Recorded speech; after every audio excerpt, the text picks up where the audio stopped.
Hello class ninth बच्चा party. तो कैसे हो मेरे फ्यूचर के साइंटिस्ट, डॉक्टर्स और इंजीनियर्स। बेटा, न्यू बुक जैसा कि कल के वेबिनार में अनाउंस कर दी थी कि बुक का नाम है आपकी क्लास नाइन्थ की एक्सप्लोरेशन, जो नई बुक होने वाली है 2026-27 के लिए। तो यहाँ पर हमें कुछ इंफॉर्मेशन दी थी वेबिनार में अपनी इस बुक से रिलेटेड, और हमें कंटेंट भी बताया था।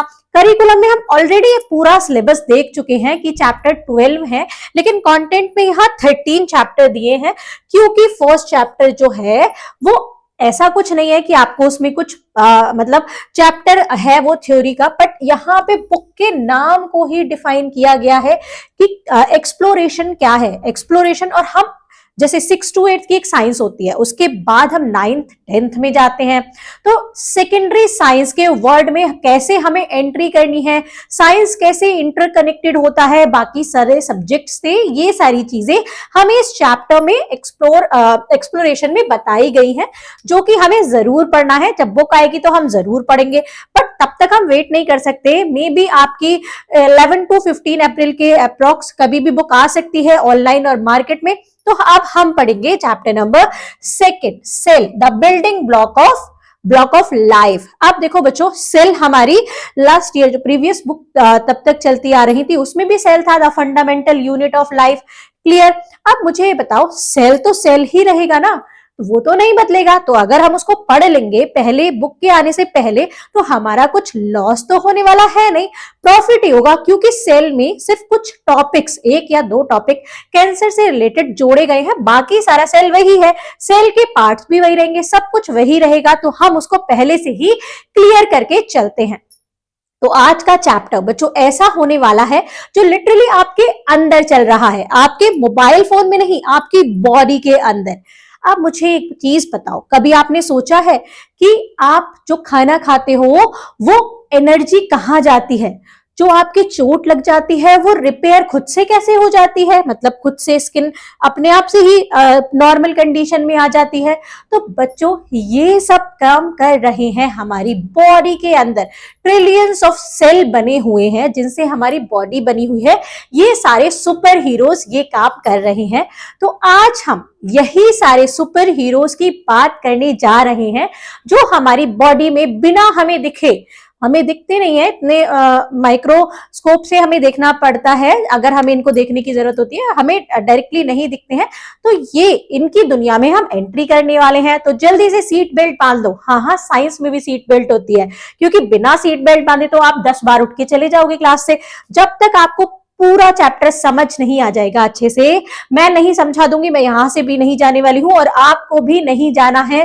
सीट पर बैठकर पूरा चैप्टर पढ़ना है। 10 से 15 मिनट के बाद आपको समझ में आ जाएगा कि कितना चैप्टर इंटरेस्टिंग है, खुद से इंटरेस्ट आएगा, आगे आप खुद से कंटिन्यू करोगे। बस स्टार्टिंग के 10 मिनट आप रुके रहना। तो चलिए हम शुरू करते हैं आपका सेल। सेल क्या होता है? सेल, अब मुझे एक चीज बताओ, आप किसी रूम में बैठे हो, तो वो रूम किससे बना है? मतलब आप किसी घर में बैठे हो, एक घर से इमेजिन करते हैं, वो घर में क्या है? आपके छोटे छोटे मल्टीपल रूम्स बने हुए हैं। रूम्स में क्या है? रूम्स किससे बने हैं? वॉल से, दीवार है आपके आगे पीछे, मतलब चार सारे तरफ दीवार बनी हुई है। अब वो वॉल है, वो वॉल किससे बनी है? वो बनी है एक ब्रिक से। हाँ, ब्रिक से, ईंट से बनी है। तो जो पूरा घर है उसकी जो बेसिक यूनिट क्या हुई, किससे बनी? वो बनी एक ईंट से। तो ऐसे ही जैसे घर में एक बेसिक यूनिट ईंट है, ईंट नहीं होगी तो हमारा वॉल नहीं बनेगा, वॉल नहीं तो रूम नहीं, रूम नहीं होगा तो घर नहीं होगा, घर नहीं होगी तो बिल्डिंग्स होती है वो नहीं होंगी। तो इसी तरीके से हमारी बॉडी, हमारी जो ह्यूमन बॉडी, जितने भी लिविंग ऑर्गेनिज्म होते हैं वो सेल से मिलकर बने हैं। छोटे छोटे छोटे छोटे सेल्स होते हैं जिससे मिलकर हमारी बॉडी बनी है पूरी। क्लियर। यहां पर लेते हैं, a cell is a fundamental structure and functional unit of life. अब हमें यहां पर पहले चैप्टर का नाम था cell, the functional unit of life, the fundamental unit of life. अब चैप्टर का नाम क्या है? The building block of life. Building block क्यों बोला है? बिल्डिंग का जो ब्लॉक है, मेन ब्लॉक है, अगर वो ईंट ही नहीं होगी तो घर ही नहीं होगा, बिल्डिंग नहीं होगी। अगर हमारी बॉडी में सेल नहीं होंगे तो हम भी नहीं होंगे। अब हम जितने भी सारे एनिमल्स हैं, जितने भी सारे बर्ड्स हैं, जितने भी सारे पेड़ पौधे हैं, ये सब सब क्या है, ये सब सेल से बने हैं, ये सब लिविंग ऑर्गेनिज्म है। क्लियर? ये तो पता है आपको कि plants, animals, bird, human being, ये सब क्या है, लिविंग ऑर्गेनिज्म है, क्योंकि ये सांस लेते हैं, जिंदा है। इस चीज से अगर हम कांटेक्ट करें लिविंग थिंग और नॉन लिविंग थिंग से, तो सेल, नॉन लिविंग थिंग जो होती है सारी, वो हम केमिस्ट्री में बात करेंगे, एटम से बनी होती है। यहां हम अपनी जो लिविंग थिंग्स है उनकी बात कर रहे हैं। तो सेल क्या है, एक स्ट्रक्चर और फंडामेंटल यूनिट है लाइफ की। लाइफ मतलब लिविंग ऑर्गेनिज्म, जितने भी लिविंग ऑर्गेनिज्म होंगे, सेल क्या है, बेसिक बिल्डिंग यूनिट है। अगर सेल नहीं होगा तो हमारी बॉडी नहीं होगी, ये समझ में आएगा। Living organism. अब मैं अपने से एक इंसान से रिलेट करके बता रही हूं, आप इस प्लेस पर एनिमल, प्लांट्स, इन सबको रख के देखकर बात सोचिएगा, ठीक है। जैसे एक ब्रिक से घर बनता है, एक ब्रिक बिल्डिंग ब्लॉक होती है एक हाउस की, ऐसे ही सेल क्या होता है, सेल बेसिक यूनिट होती है किसी भी लिविंग ऑर्गेनिज्म की। हम सब किससे मिलकर बने हैं, सेल से मिलकर बने हैं। Just like brick build a house, cell build a living organism. अब आते हैं कि देखियो, जैसे ईट से मिलकर एक वॉल बनी है ना, मल्टीपल ईट लगी, एक पूरी एक दीवार, बस एक दीवार की बात कर रही हूं मैं यहाँ, एक दीवार बनी तो उसको हम वॉल बोलते हैं। ऐसे ही एक सेल होता है तो वो सेल है, मतलब एक ब्रिक है तो एक सेल है। अब cell cell cell, multiple of cell है यहाँ, सेल सेल सेल, बहुत सारे सेल मिल गए तो क्या बनता है बच्चों, वहां बनती है वॉल, यहां बनते हैं टिश्यू। क्या बनते हैं, टिश्यू। ऐसे ही कंपेयर करके पढ़ेंगे, बहुत अच्छे से याद हो जाएगा, बस ये नाम याद रखने हैं। अब टिश्यू बहुत सारे मिले, जैसे आगे की वॉल, पीछे की वॉल, साइड की वॉल, ऊपर नीचे तो ग्राउंड होगा, ये सारी वॉल मिली तो क्या बना आपका, एक रूम तैयार हुआ। ऐसे ही टिश्यू मिलते हैं तो बनते हैं ऑर्गन्स। क्या बनते हैं, ऑर्गन्स। जैसे हमारी आईज, नोज, स्टमक, जितने भी सारे हमारे ऑर्गन होते हैं ना, ऑर्गन हमारी बॉडी पार्ट ही तो होते हैं, तो है मतलब ये सारे जो ऑर्गन होते हैं ये बनते हैं। फिर अब ऐसे मल्टीपल मल्टीपल घर में क्या बन गए, रूम बन गए। फिर जब रूम बन गए तो वो पूरा मिलकर एक क्या बना, घर।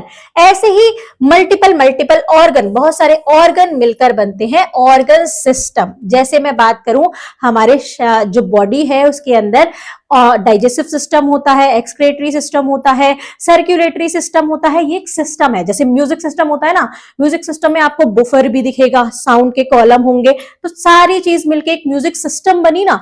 ऐसे ही हमारी बॉडी में मल्टीपल ऑर्गन मिलकर, कई सारे, चार मतलब जितने भी 2 4 5 6 जितने भी ऑर्गन मिलकर जब एक ग्रुप में हो जाते हैं और एक प्रॉपर फंक्शन परफॉर्म करते हैं तो वो हो जाते हैं ऑर्गन सिस्टम।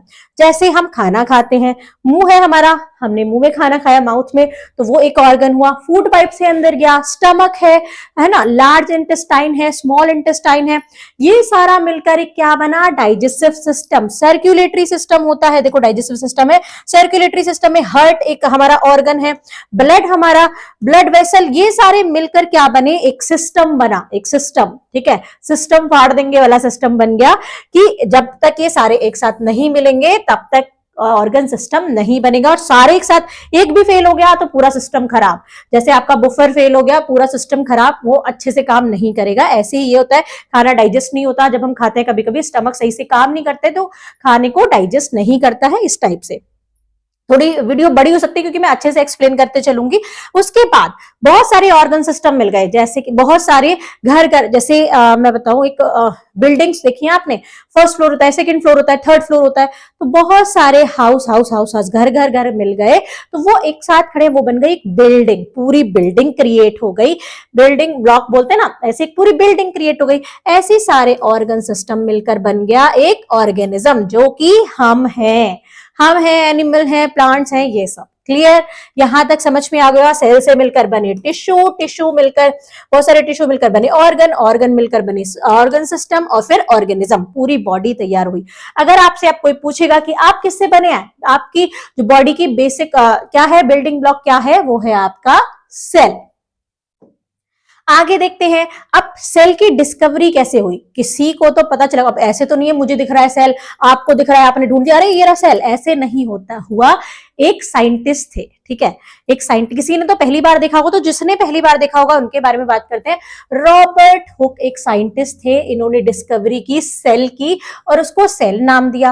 अब इन्होंने क्या किया, ये जैसे ये इतने पहले साइंटिस्ट क्या करते थे, अभी भी साइंटिस्ट अपने दिमाग से कुछ ना कुछ बनाते रहते थे, सोचते रहते थे, डिस्कवरी करते रहते थे। तो ये क्या, इन्होंने अपना माइक्रोस्कोप बनाया खुद से घर पे, तो ऐसे ही घूम रहे थे, तो ये बाहर से ले आए एक जो बार्क होता है ना पेड़ पर, ये जो बार्क है, इसमें से कॉर्क ले आए। कॉर्क मतलब ढक्कन, एक ढक्कन टाइप का उस वहां से ले आए कि जो बार्क से बना हुआ था को है ना, तो उसको आकर इन्होंने अपने माइक्रोस्कोप के नीचे रख दिया कि देखें इसमें क्या दिखेगा। तो उन्हें क्या दिखा, उन्होंने नई चीज ऑब्जर्व की। अभी कब किया, 1665 में हुक ने ऑब्जर्व किया एक कॉर्क में जो एक बार्क ऑफ ट्री से बनी हुई थी, वो उसको रखा अपने सेल्फ डिजाइन मतलब खुद से बने हुए माइक्रोस्कोप में, और उन्होंने डिस्कवर किया कि ऐसे छोटे छोटे छोटे छोटे उनको होल दिखे, जैसे मधुमक्खी के छत्ते जैसे ऐसे ऐसे होल दिखे। अब जब वहां पर लिटिल रूम्स, छोटे छोटे गड्ढे, तो उस टाइम मतलब उसको क्या बोलते थे, वो सेल बोलते थे, तो उन्होंने उसका नाम रख दिया सेल। पर जो उन्होंने सेल देखे थे वो डेड सेल थे, मरे हुए सेल थे, वो लिविंग सेल नहीं थे, पर वो सेल थे, ठीक है। फिर क्या हुआ, फिर धीरे धीरे क्या होता है, एक डिस्कवरी करता है, दूसरा साइंटिस्ट आता है, उसके आगे और खोज, उसके आगे और खोज, ऐसी चलती रहती है। अप्रॉक्स 10 साल बाद 1674 में, 9 year later, Antonio Leeuwenhoek आए, दूसरे साइंटिस्ट, इन्होंने लिविंग सेल को देखा, किसमें, पॉन्ड वाटर में।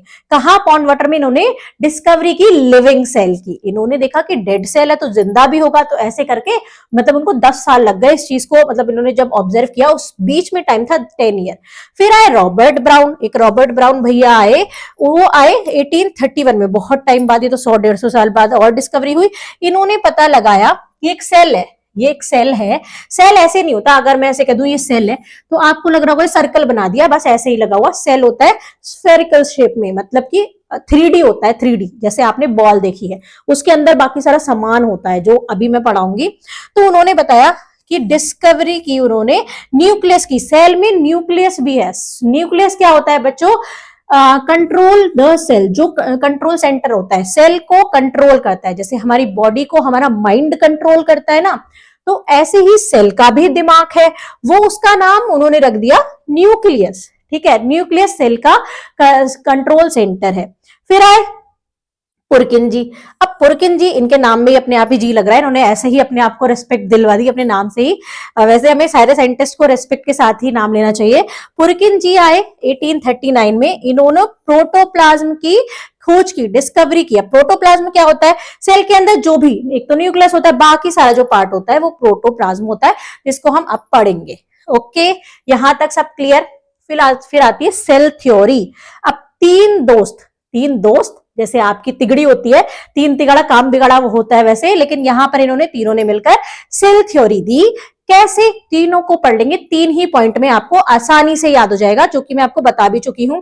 एक शेल्डन नाम के साइंटिस्ट 1839 में, 1838 में इन्होंने बताया कि जितने भी सारे प्लांट्स हैं ना, वो सारे सेल से मिलकर बने हैं। इन्होंने बताया कि जो भी प्लांट्स हैं वो सब सेल से मिलकर बने हैं। हाँ, हमने देखा था, क्योंकि उन्होंने कॉर्क में, मतलब जो बार्क से बनी हुई थी, उसमें सेल देखे थे, वो डेड थे, तो कभी तो जिंदा रहे होंगे, ठीक है। तो इन्होंने बताया जितने भी प्लांट हैं, मतलब उनके पीछे पीछे कि हाँ, इन्होंने उसमें से बताया, मतलब ये बार्क में से लेके आए तो ये डेड है, उन्होंने लिविंग का भी कर दिया। तो इन्होंने पीछे पीछे ऐसे बोल दिया कि जितने भी प्लांट है भैया वो सेल के बने हैं। जैसे बच्चे नहीं कहते स्मार्ट बनते हैं, कि हाँ हाँ जितने भी सारे प्लांट हैं वो सेल से बनते हैं।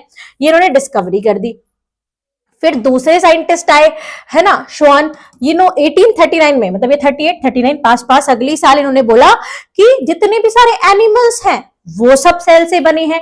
अब एनिमल्स में यहाँ हम ह्यूमन बीइंग भी हैं, साइंस में या बायोलॉजी में, इसमें सेल में हम बात कर रहे हैं, एनिमल बोल रहे हैं, तो ह्यूमन बीइंग भी, एनिमल, बर्ड, सब चीज ये सब एनिमल में आएंगे, ठीक है। हम भी एक एनिमल हैं उनकी नजर में, है ना। तो क्या है, क्योंकि हमारी जो, अगर देखें तो किससे हमारा पास्ट जुड़ा हुआ है, समझ चाहिए, तो हम सब एनिमल की किंगडम में ही आएंगे। तो एनिमल्स जितने भी हैं वो सब सेल से बने हैं, कि दूसरे साइंटिस्ट ने बोला, है ना। अब तीसरे एक और आए रुडोल्फ वर्च्यू 1855 में, थोड़े टाइम बाद जाकर 15 साल अप्रॉक्स 15-16 साल बाद जाकर इन्होंने कहा कि जो सेल हैं, all cell came from pre existing cell, जितने भी सेल हैं वो कभी ना कभी अपने मतलब पुराने सेल से ही उनका जन्म हुआ है। जो जैसे हमारा जन्म हुआ है हमारे मम्मी पापा से, फिर दादा दादी, फिर एक जनरेशन पीछे पीछे पीछे पीछे, हमें नहीं पता कि कहां से शुरू होगी वो जनरेशन। ऐसे ही सेल भी प्री एग्जिस्टिंग सेल से ही बने हैं। तो बच्चों, एक सेल का जन्म हुआ किसी पुरानी सेल से, उसका जन्म एक और सेल से, सेल से ही उनका जन्म होता चला जा रहा है। ये नहीं पता कि पहला सेल कहां से डिस्कवर हुआ होगा। आगे देखते हैं, क्लासिफिकेशन देखते हैं ऑर्गेनिजम्स की उनके नंबर ऑफ सेल के अकॉर्डिंग। अब देखो, दो टाइप की क्लासिफिकेशन होती है, एक यूनिसेल्यूलर और एक मल्टीसेल्यूलर। नाम से ही हम चीजों को याद रखने की कोशिश करेंगे। यूनी मतलब सिंगल, यूनी मतलब अकेला, सिंगल, और मल्टी मतलब बहुत सारे। तो जो ऑर्गेनिज्म एक सेल से, सिंगल सेल से बना है वो यूनिसेल्यूलर होगा। इसके एग्जाम्पल्स देख लेते हैं, बैक्टीरिया, पैरामीशियम और अमीबा और पैरामीशियम। अब देखो, ये सारे एग्जाम्पल्स है। ये एक बैक्टीरिया है, बैक्टीरिया का आप बोलोगे कि जैसे बैक्टीरिया फैल रहा है तो वो एक ही सेल में उसका सारा काम हो रहा है, उसको बहुत सारे सेल की जरूरत ही नहीं है। वो खाना पीना और जो अपना वेस्ट है उसको बाहर निकालना, सिंगल सेल में ही सब काम हो रहा है, वो होते हैं ये यूनिसेल्यूलर। ठीक है, तो बैक्टीरिया इसका एग्जाम्पल है। अमीबा ऐसे ऐसे ऐसे करके स्टार सी फॉर्म में बनता है, किस तरीके से भी बना सकते हो, ऐसा नहीं है एग्जैक्ट ऐसे बनाओगे। पैरामीशियम एक चप्पल की फॉर्म में होता है, चप्पल जैसा दिखता है, तो इसमें ही सारे काम होते हैं। इसका जो न्यूक्लियस होता है वो सब इसी में ही होता है। आगे मल्टी सेल्यूलर, जैसे बहुत सारे सेलों से बना होगा ये, और एग्जाम्पल्स है इसके जैसे मैं, आप, एनिमल्स, प्लांट, ये सब एग्जाम्पल है मल्टी सेल्यूलर के। हम बहुत सारे ट्रिलियंस ऑफ सेल से बने हैं हम लोग, तो ये सारे ये होते हैं मल्टी सेल्यूलर। छोटे होंगे, बिग होंगे, स्मॉल और बिग, स्मॉल, सिंपल और complex, all living things are made of cell. चाहे वो एक के बने हो चाहे मल्टी के बने हो, सारी लिविंग थिंग, छोटा सा छोटा, बड़े से बड़ा, सब सेल से ही बना है। क्लियर। अब आते हैं कि सेल, अब सेल आपने 8th में पढ़ा है ना, 8th में जरूर पढ़ा होगा। इस टाइप से सेल की फॉर्म बना दी, ऐसे बना दी। क्या सेल इसी ही टाइप के होते हैं, इसी शेप के? नहीं, सेल की बहुत सारी शेप होती है। स्पिंडल शेप होती है, कॉर्नर से पतला, बीच में से मोटा, ये स्पिंडल शेप होती है। ये मसल सेल की शेप होती है ना। अब रेड ब्लड सेल, ये राउंड होते हैं और अंदर ऐसे घुसे हुए होते हैं। बीच में आपने देखा होगा ये रेड ब्लड सेल में, अगर हम अपने ब्लड को, हमें डायरेक्ट रेड दिखता है, माइक्रोस्कोप से देखेंगे तो इस टाइप से दिखेगा आपको, दबे दबे बीच में से, जैसे एक आटे की गोली बनाओ, उसको बीच में से दबा दो तो कैसा बनेगा, वो हो जाती है रेड ब्लड सेल। ये आप खुद से भी बना सकते हो, क्ले से आप खेलते हो, गोल गोल करो, उसको बीच में से दबा दो, आपकी क्या आ जाएगी, रेड ब्लड सेल की शेप आ जाएगी। ये ओवम एग सेल होता है, ये स्फेरिकल शेप का होता है। ये न्यूरॉन, लॉन्ग, जो नर्व सेल होता है हमारा, ये सबसे लॉन्ग और ब्रांच्ड होता है। देखो लंबा है सबसे, और ये कहाँ होता है, हमारे ब्रेन में और हमारी स्पाइनल कॉर्ड में होता है। ये सबसे लंबा, हमारी ह्यूमन बॉडी का सबसे लंबा सेल है न्यूरॉन, जो हमारा नर्व सेल होता है। ये स्पर्म सेल है, ये ह्यूमन बॉडी का सबसे छोटा सेल होता है। ये सेक्स सेल होता है, ये फीमेल में होता है, मेल में सेक्स सेल होता है, ये फीमेल में सेक्स सेल होता है। ये ह्यूमन बॉडी का सबसे छोटा सेल है, और ये ओवम या एग सेल ह्यूमन बॉडी का सबसे बड़ा सेल है। ये फीमेल में, ये मेल में। और सबसे लंबा, लंबे की बात करूं तो ऐसे लंबा, बड़े की बात करूं तो साइज में बड़ा, है ना। सारे होंगे ये क्या 3D फॉर्म में होंगे। तो यहां पर ये होता है, फिर फैट सेल होता है। तो अगर मैं 3 तरीके के सेल की बात करूं ह्यूमन बॉडी में, ह्यूमन बॉडी की बात हो रही है अभी, तो सबसे लंबा अगर मैं बोलूं तो न्यूरॉन, मतलब जो हमारा नर्व सेल है, जो हमारे दिमाग में और हमारे स्पाइनल कॉर्ड में होता है। और ये ब्रांचेस होता है, ब्रांच होता है, ऐसे ब्रांच निकली हुई होती हैं। तो अब देखने को मिला आपको सेल कितने टाइप के होते हैं, और भी मल्टीपल टाइप के होते हैं। तो और सबसे छोटा ह्यूमन बॉडी में स्पर्म सेल होता है, सबसे बड़ा ओवम या एग सेल होता है। क्लियर। अब हम पढ़ेंगे ओवरऑल पूरी दुनिया में सबसे छोटा और सबसे बड़ा। ह्यूमन बॉडी का, इंसान का पढ़ लिया, सबसे छोटा सबसे बड़ा। अब हम पढ़ेंगे किसका, पूरे वर्ल्ड मतलब पूरी दुनिया का। तो ये एक क्या है, माइक्रोप्लाज्मा, माइकोप्लाज्मा है, जो सबसे छोटा सेल है। एक बैक्टीरिया होता है एक टाइप का, ये स्मॉलेस्ट लिविंग सेल है, ये सबसे छोटा लिविंग सेल है। इसको पीपीएलओ भी बोला जाता है। पीपीएलओ की फुल फॉर्म जरूर याद होनी चाहिए, furrow paramecium like organism. Clear. ये पीपीएलओ का दूसरा नाम है माइक्रोप्लाज्मा का, तो कंफ्यूज मत होइएगा अगर आपको ऑप्शन में मिले कि जो स्मॉलेस्ट लिविंग सेल है वो माइक्रोप्लाज्मा या पीपीएलओ भी लिख रहा होगा तो आप एक भी लिख रहा हो तो दोनों ऑप्शन ठीक होंगे। Largest living cell ostrich egg, ostrich का अंडा, ये सबसे छोटा अंडा इतना सा होता है, ऑस्ट्रिच का एग इतना बड़ा होता है, तो वो सबसे बड़ा लिविंग सेल है पूरा जो हम ओवरऑल देखते हैं। क्लियर। अब यहाँ पर लार्जेस्ट सेल ह्यूमन बॉडी का ये एग सेल या ओवम है, स्मॉलेस्ट सेल ह्यूमन बॉडी का स्पर्म सेल है, लॉन्गेस्ट न्यूरॉन। तीन चीज ये और दो चीज ये ऐसे याद होनी चाहिए आपको।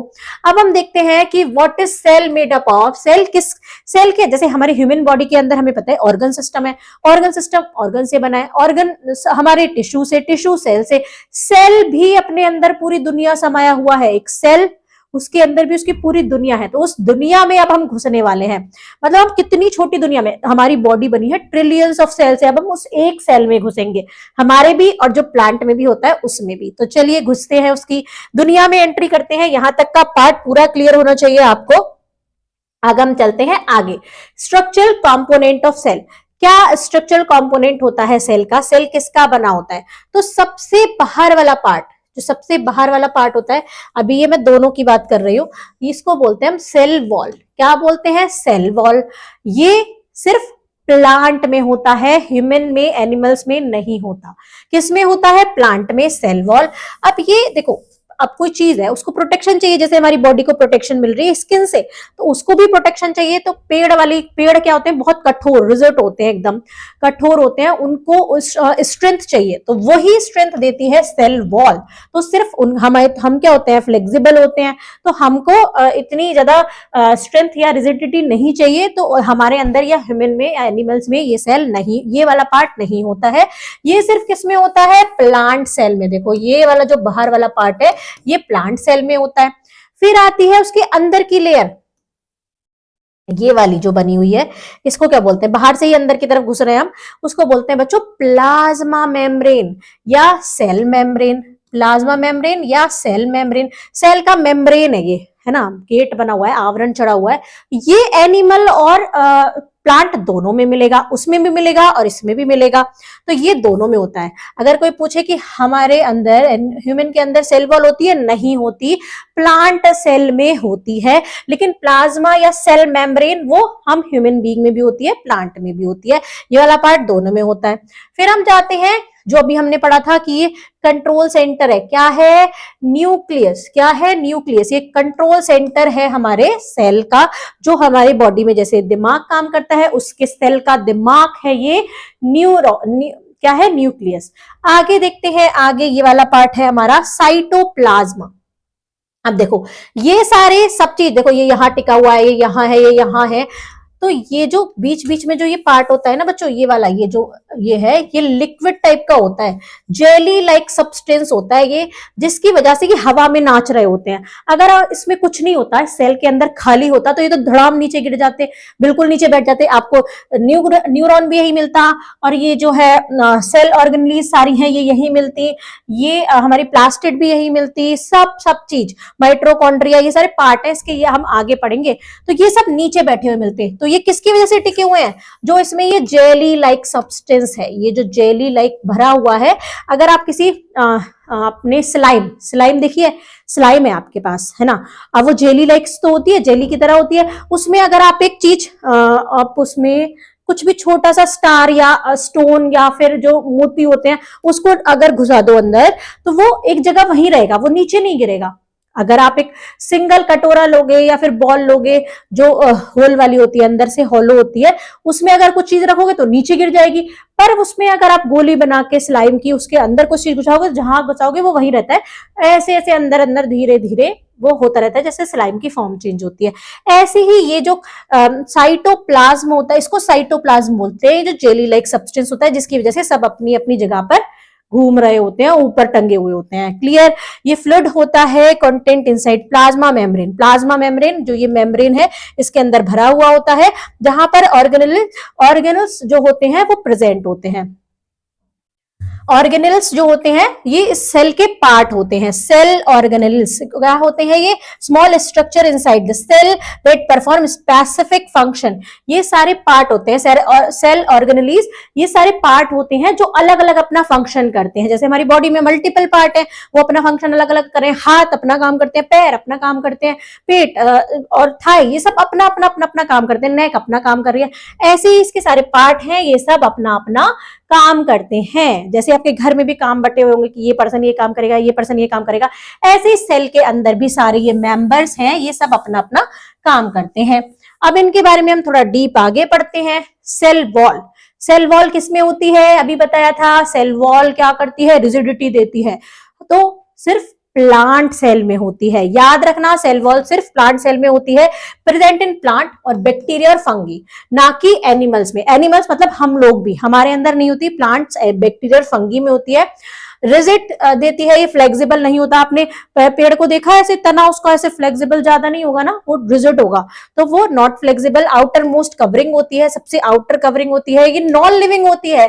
ये चीज याद रखना कि जो सेल वॉल होती है नॉन लिविंग है, इसके अंदर यहां से जो ये प्लाज्मा मेम्ब्रेन है उसके अंदर से सारी चीज आपको लिविंग मिलेंगी।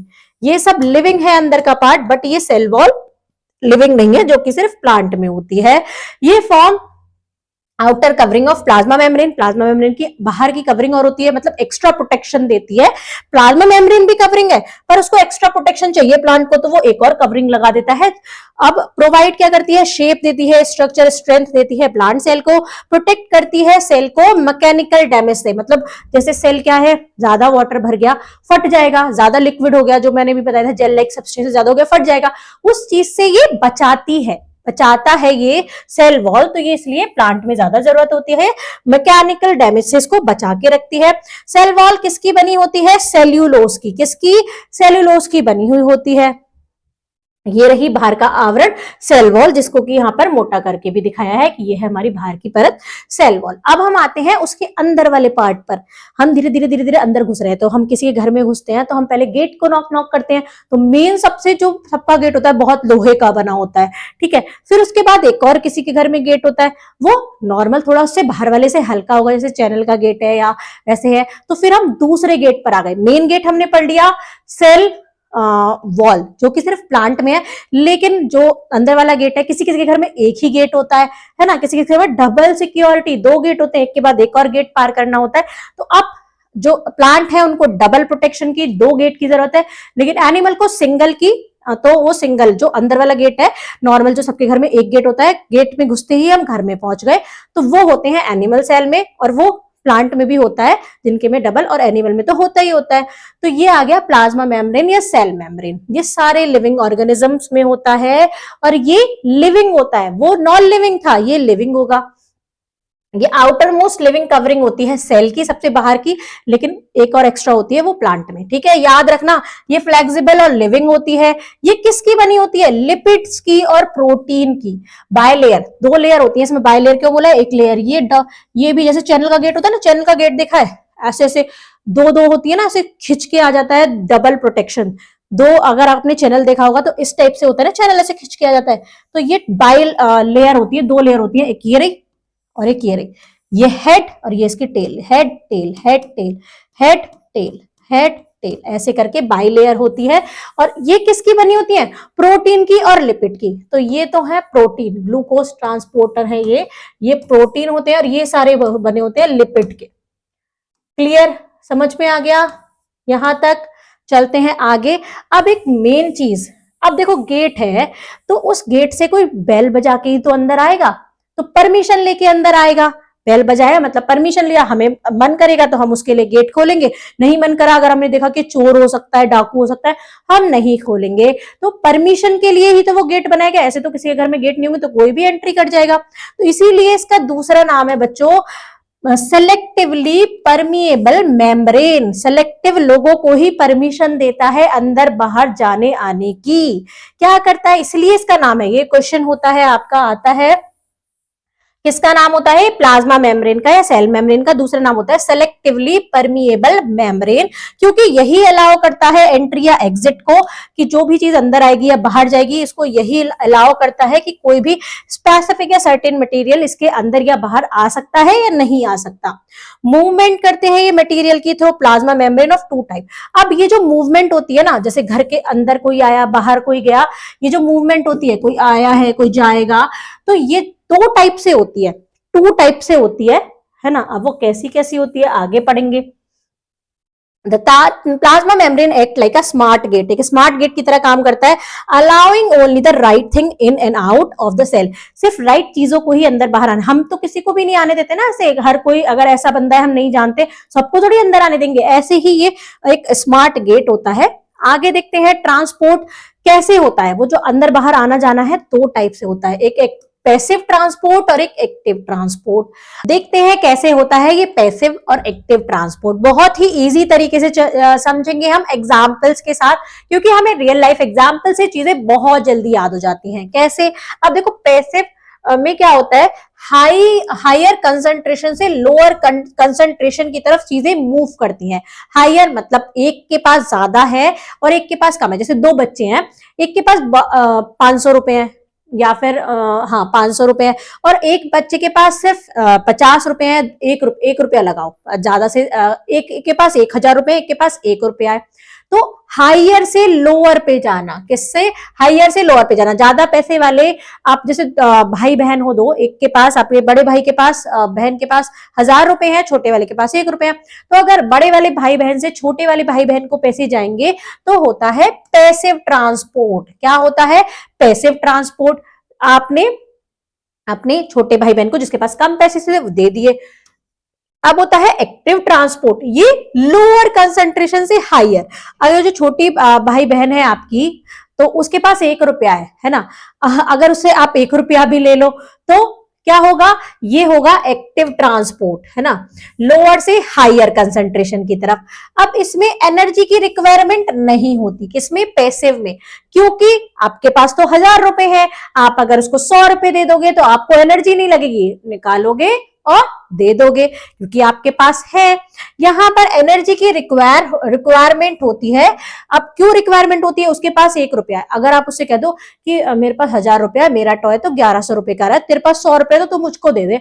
उसके पास 1 रुपया, उसके पास 100 रुपए नहीं है, तो वो एनर्जी लगाएगी कि भैया ने तो मेरी हेल्प की थी, भाई बहन ने तो मेरी हेल्प की थी, मुझे भी करनी चाहिए। वो पिगी बैंक फोड़ेगी, मम्मी पापा से मांगेगा भाई बहन आपका छोटा वाला, तो एनर्जी लगाएगा उस चीज में। तो ये जो एनर्जी होती है ना बच्चों, एटीपी की फॉर्म में होती है। किस फॉर्म में? एटीपी की फॉर्म में। अब यहाँ पर पैसे डायरेक्ट पैसे नहीं चलते, यहाँ पर एटीपी की फॉर्म में होती है।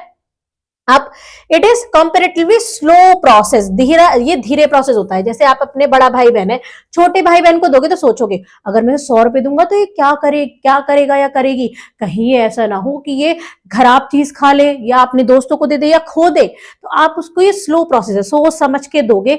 लेकिन आपकी जो ये रैपिड प्रोसेस है एक्टिव ट्रांसपोर्ट, जो आपकी छोटी भाई बहन होगी उसको थोड़ी ये कि भैया थोड़ा मतलब ऐसे थोड़ी सोचेगी वो, तो उसके दिमाग में ये रहेगा कि भैया या बहन ने जब मुझे जरूरत पड़ी थी मुझे दिए थे तो मैं जल्दी से दूं। तो ये रैपिड है, जल्दी जल्दी करेगी वो, उसका दिमाग इतना नहीं चलेगा कि ये उसको मिस यूज भी कर सकते हैं, उसका दिमाग इतना नहीं चलेगा, वो इतनी छोटी है। तो वो ये रैपिड प्रोसेस होगा, वो जल्दी से गुल्लक फोड़ेगी, मम्मी पापा के पास जाएगी, इकट्ठा करेगी और दे देगी, ऐसे करके। ये स्लो होगा क्योंकि आपको सोचना पड़ेगा अपने छोटे भाई बहन के लिए। ये नॉट इफेक्टेड बाय टेम्परेचर से इफेक्ट नहीं होता है, ये टेम्परेचर से इफेक्ट होता है। ये सारी चीजें के एग्जाम्पल मैंने आपको बताया जिससे आप आसानी से इसको समझ पाओगे। स्मॉल मॉलिक्यूल्स और water molecules show passive transport, जो छोटे छोटे मॉलिक्यूल्स होते हैं और वाटर मॉलिक्यूल्स होते हैं, ये पैसिव ट्रांसपोर्ट शो करते हैं। जैसे कि अब ये भी टाइप के होते हैं, अभी आगे पढ़ेंगे। ये लार्ज मॉलिक्यूल्स करेंगे एक्टिव ट्रांसपोर्ट को शो। कैसे?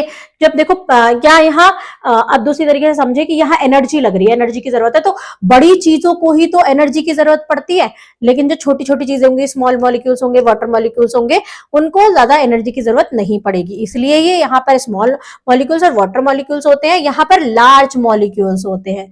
अब इसका जो एग्जाम्पल है एक्टिव ट्रांसपोर्ट का, वो तो है एंडोसाइटोसिस और एक्सोसाइटोसिस, इनको भी हम पढ़ेंगे। और पैसिव ट्रांसपोर्ट के दो टाइप है, एक ओस्मोसिस और एक डिफ्यूजन। अब आप यहां पर और कंफ्यूज हो गए होंगे कि ये क्या है मैम, तो चलिए एक एक करके इनकी भी मिस्ट्री को सॉल्व करते हैं।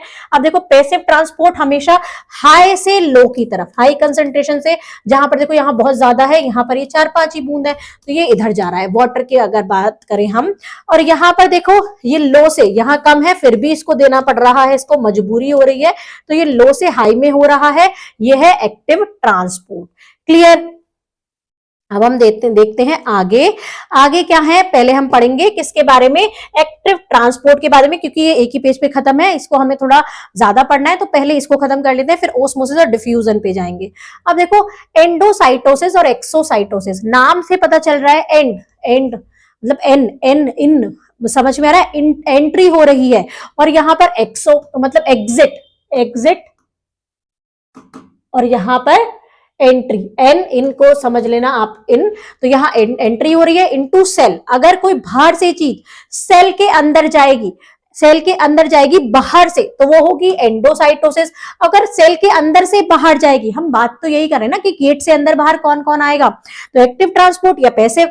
अब हमने एक्टिव में देखा कि एक तो एंडोसाइटोसिस, एक्टिव ट्रांसपोर्ट के बारे में बात करें, तो एंडोसाइटोसिस मतलब बाहर से कोई चीज इन कर रही है, इन आ रही है, और एक्सो, एक्सो से समझ में जाएगा एग्जिट कर रही है, मतलब अंदर से बाहर जा रही है। तो ये क्या होता है बच्चों, जैसे हम बात करें एक यूनिसेल्युलर की, अकेला सेल है, अब उसका ना तो मुंह है, ना हाथ है, ना पैर है, उसी एक अकेले सेल से, जैसे अमीबा है ना, अमीबा मैंने क्या कहा था, ऐसे ऐसे करके आप बना लोगे, इसी, ये रहा अमीबा, ऐसे करके बनाए, तो इसी से ये खाएगा, इसी सेल से, इसी से ही जो इसका जो वेस्ट पार्ट होगा उसको बाहर निकालेगा। तो इन मतलब जब कुछ खाएगा वो, तो जब फूड एनगल्फ करता है या other substance it's external environment, बाहर के एनवायरनमेंट में से ये कुछ खाता है, तो उसको हम एंडोसाइटोसिस बोलते हैं। और अगर ये अपना जो वेस्ट पार्ट है, जो इसका डाइजेस्ट नहीं हुआ, जो कुछ भी चीज है, वेस्ट मटेरियल है, उसको बाहर निकालता है अपने अंदर से, तो होता है एक्सोसाइटोसिस, और इसका ये होता है अमीबा में। इसका एग्जाम्पल जरूर याद कर लेना। अगर एंडो और एक्सो आपको कहीं आएगा, तो आपके दिमाग में आएगा अमीबा, अमीबा एक ही है भैया, वही से वो खाएगा, उसी स्किन से कहीं से वो बाहर निकालेगा। तो खाया उसने कैसे, जब बाहर के सब्सटेंस ऐसे ऐसे धीरे करके वो जगह बनाएगा, वो धीरे धीरे करके अंदर घुस के ऐसे अंदर बैठ जाएंगे, उसने खा लिया अंदर, बाहर से अंदर आया, बाहर से अंदर, तो इन आया है ना, और अब उसने खा लिया, अब उसका ये डाइजेस्ट नहीं हुआ, या फिर जो इसका वेस्ट पार्ट है उसको बाहर निकाले, तो धीरे धीरे धीरे वो बाहर जाएगा, जगह बनाएगा, और ये बाहर निकाल देगा, वेस्ट मटेरियल को आउट कर देगा, ये होगा एक्सोसाइटिस। अब देखो इसमें एंडोसाइटिस ब्रिंग थिंग्स इन, ये चीजों को अंदर लाता है, जबकि एक्सो आउट लाता है। दोनों में एनर्जी की जरूरत होती है। अब इसको अंदर खींचने में एनर्जी चाहिए, है ना, यहाँ मैंने बताया था ज्यादा एनर्जी चाहिए एक्टिव ट्रांसपोर्ट में, इसमें बताया था एनर्जी ज्यादा चाहिए, तो इसका ना मुंह है ना कुछ है, तो इसको बहुत एनर्जी चाहिए अंदर लाने में, बाहर निकालने में, इसलिए इसमें दोनों में एनर्जी ज्यादा जरूरत होती है। अब आते हैं हम पैसिव ट्रांसपोर्ट पर। दो टाइप के होते हैं, डिफ्यूजन और ओस्मोसिस। ये लास्ट टॉपिक रहेगा, इसको इस वीडियो को हम दो पार्ट में कवर करेंगे क्योंकि बहुत लंबी हो जाएगी। आप पहले इतने पॉइंट्स को कवर करना, अच्छे से समझना, उसके बाद सेकंड पार्ट पर आएंगे। तो डिफ्यूजन में देख लेते हैं। डिफ्यूजन पैसिव ट्रांसपोर्ट में पहला पार्ट है डिफ्यूजन। अब डिफ्यूजन देखो, एक तो चीज, डिफ्यूजन और ओस्मोसिस दोनों ही पैसिव के ही पार्ट है। तो डिफ्यूजन सॉलिड, लिक्विड और गैस तीनों में होता है। तीनों की मूवमेंट, चाहे वो सॉलिड की फॉर्म में है, चाहे वो लिक्विड की, चाहे गैस की, अंदर बाहर आएगा जाएगा, तो वो होगा डिफ्यूजन, है ना। अब यहां इसका उल्टा अगर हम समझें, पहले डिफ्यूजन को समझ लेते हैं। ये हायर कंसेंट्रेशन से लो पे जाएगा, ये तो हमें पता है, जहां ज्यादा पैसा होगा, मतलब आपसे आपकी भाई बहन पर पैसा जा रहा है, तो हायर से लो पे जा रहा है। तो यहां पर देखो कार्बन डाइऑक्साइड और ऑक्सीजन मूव करती हैं प्लाज्मा मेम्ब्रेन डिफ्यूजन के थ्रू। ये प्लाज्मा मेम्ब्रेन है ना, ये प्लाज्मा मेम्ब्रेन है, इसमें डिफ्यूजन के थ्रू चीजें, कार्बन डाइऑक्साइड और ऑक्सीजन क्या कर रही है, अंदर बाहर जा रही हैं, है ना। और हायर से कम, ज्यादा से कम पे, बाहर ज्यादा है अंदर कम है, तो बाहर से अंदर आ रही है, अंदर ज्यादा है बाहर कम है, तो अंदर से बाहर, हायर से लोअर पे, हायर से लोअर पे, तो ये होगा डिफ्यूजन। क्या होगा, डिफ्यूजन। ये एक नेचुरल प्रोसेस है that help maintain balance inside the cell. अब ये अपने आप होता है, इसमें किसी की ऐसे जरूरत नहीं है, ये खुद से होता है, क्योंकि अब इसको बैलेंस बनाना है अंदर। अगर अंदर बाहर ज्यादा चीजें हो जाएंगी तो गड़बड़ हो जाएगी, तो अपने आप ही बैलेंस बनाता रहता है। और अब हम आते हैं, देखो इस पे डिफ्यूजन क्या है, देखो यहाँ पर वाटर मॉलिक्यूल्स क्या कर रहे हैं, वाटर सेल के अंदर ही हायर से लोअर पे जा रहा है। यहाँ पर ये लिक्विड फॉर्म में है, ये गैसेशियस ऑक्सीजन क्या कर रही है, सेल के अंदर ही हायर से लोअर पे। यहाँ पर वाटर इनसाइड सेल, लेकिन यहाँ पर क्या है, ये इसको गुजरना पड़ रहा है किससे, प्लाज्मा मेम्ब्रेन या सेल मेम्ब्रेन के थ्रू। तो यहाँ पर भी हायर से लोअर की तरफ, ये सब डिफ्यूजन की ही कंडीशन है। Diffusion the movement of molecules from higher to low concentration, higher से लो पर जाएगी, और ये एक नेचुरल प्रोसेस है, इसमें एनर्जी की जरूरत नहीं होती है। ये हमारे बैलेंस को बनाए रखता है सेल के अंदर, जहां चीज की कमी है, जहां ज्यादा है वहां से कमी की तरफ पहुंचा देना उस सामान को। अब हम देखते हैं ओस्मोसिस क्या होता है। ओस्मोसिस भी एक पैसिव ट्रांसपोर्ट है, बट ये एक किसमें होता है, ये एक होता है किसमें, सॉल्वेंट और वाटर में। सिर्फ ये लिक्विड फॉर्म में होता है। सॉल्वेंट आपको याद होगा, एक होता है हमारा वाटर का गिलास और एक में रखा है नमक। दोनों को, नमक को अगर पानी में डाल देंगे तो क्या बन जाता है, एक सॉल्यूशन। तो ये वाटर क्या है हमारा, सॉल्वेंट होता है, 8th क्लास में पढ़ा होगा आपने। ये सॉल्यूट होता है जिसको हम डालते हैं, और दोनों का मिक्सचर क्या बन जाता है बच्चों, सॉल्यूशन बन जाता है। सॉल्वेंट वाटर को इसलिए बोला है कि वाटर जो सॉल्वेंट होता है वो वाटर होता है। मॉलिक्यूल्स लिक्विड फॉर्म में होता है, ये हायर से लोअर की कंसंट्रेशन की तरफ होता है, बट इसमें ये एक फिक्स चीज होती है जो इन दोनों में अंतर है। डिफ्यूजन और ओस्मोसिस में क्या चेंज है, दोनों में ही हायर से लोअर हो रहा है। ओस्मोसिस में बच्चों एक तो ये सिर्फ लिक्विड में होता है, किसमें, लिक्विड में होता है, और दूसरा ये हमेशा ही जो सेलेक्टेबल परमिएबल मेम्ब्रेन है, क्या थी वो, क्या थी selectable permeable membrane, selectively permeable membrane क्या थी, जो हमारी प्लाज्मा मेम्ब्रेन या सेल मेम्ब्रेन थी। इसको उसके थ्रू गुजरना ही पड़ता है। अगर ये इसके थ्रू गुजरेगा तो क्या होगा, तो क्या होगा बच्चों, ओस्मोसिस हो जाता है, जो कि कहां हुआ था, यहां हुआ था। ठीक है, सॉरी, यहां तो सेल के अंदर ही हुआ था, ये सेल के बाहर से अंदर की तरफ होता है। जो यहां पर हुआ था ये तो सेल के अंदर ही हुआ था, इसलिए डिफ्यूजन है, बट यहां पर ये सेल के बाहर से, आउटसाइड सेल से इनसाइड सेल में होगा, और बीच में क्या आएगी, जरूर ये जो आएगी प्लाज्मा मेम्ब्रेन या सेल मेम्ब्रेन। दो कंडीशन होती है, एक तो लिक्विड में और एक ये प्लाज्मा मेम्ब्रेन के थ्रू गुजरेगा, बाहर से, सेल के बाहर से सेल के अंदर। ये चीज याद रख लेना। ओस्मोसिस ही स्पेशल केस है डिफ्यूजन का।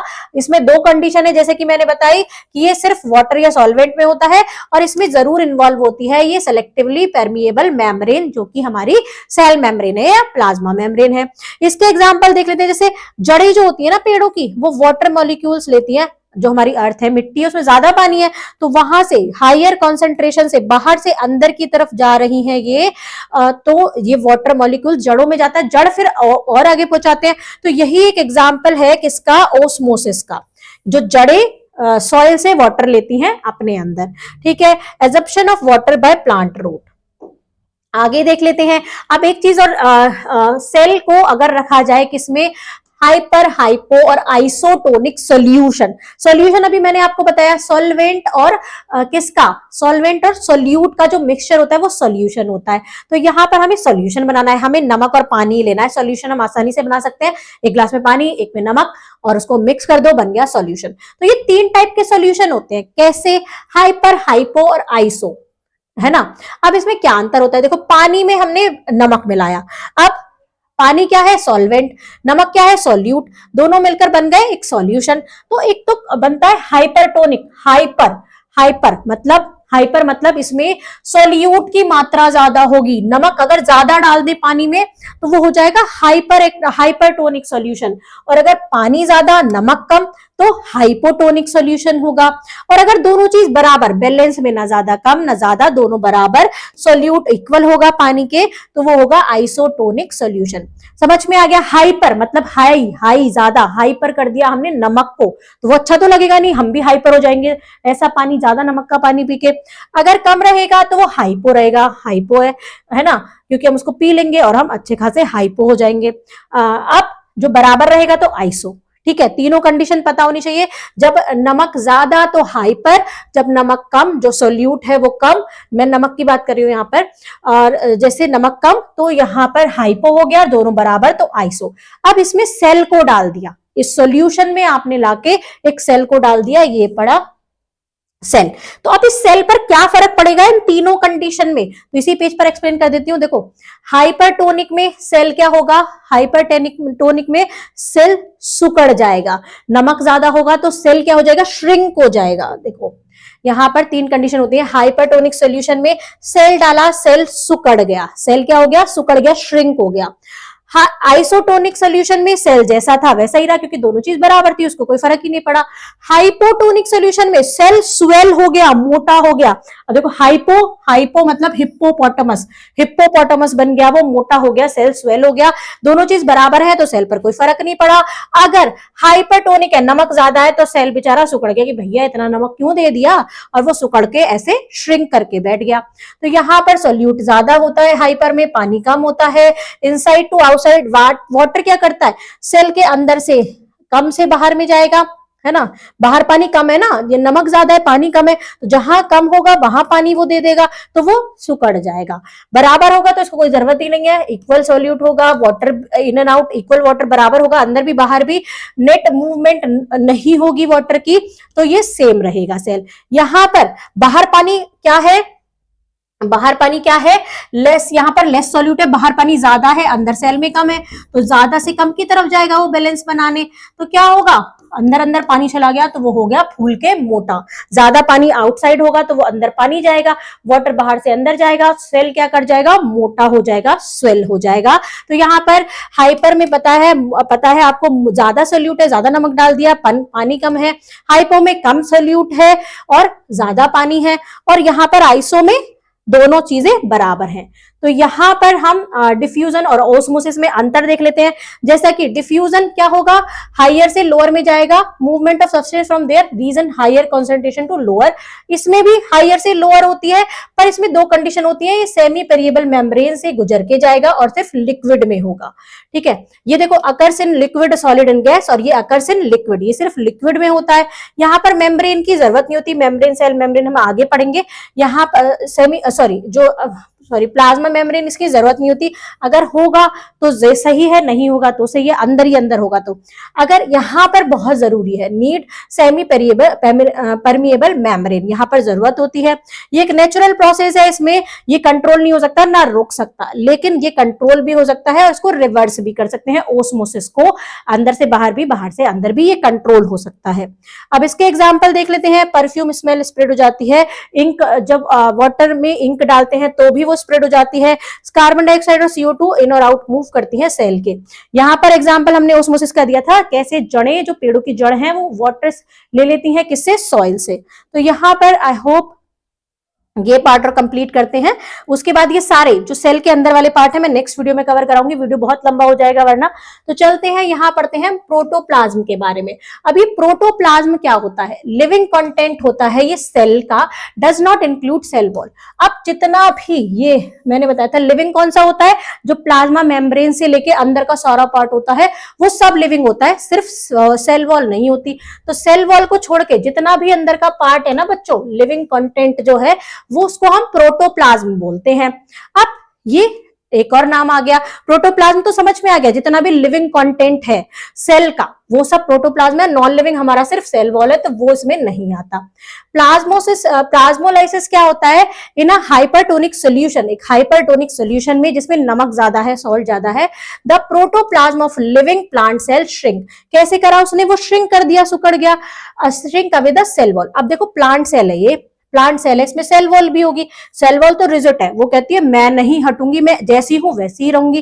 पर अंदर यहाँ पर कैसा है, हाइपरटोनिक सॉल्यूशन है, तो जो सेल है वो क्या कर जाएगा, श्रिंक कर जाएगा। तो चीजें सारी श्रिंक करके अंदर ही अंदर आपस में क्या हो जाती है, हाइपरटोनिक सॉल्यूशन में सेल लॉस कर देता है वाटर को, पानी चला जाता है क्योंकि बाहर की तरफ, और सेल क्या कर जाता है, श्रिंक अंदर ही अंदर।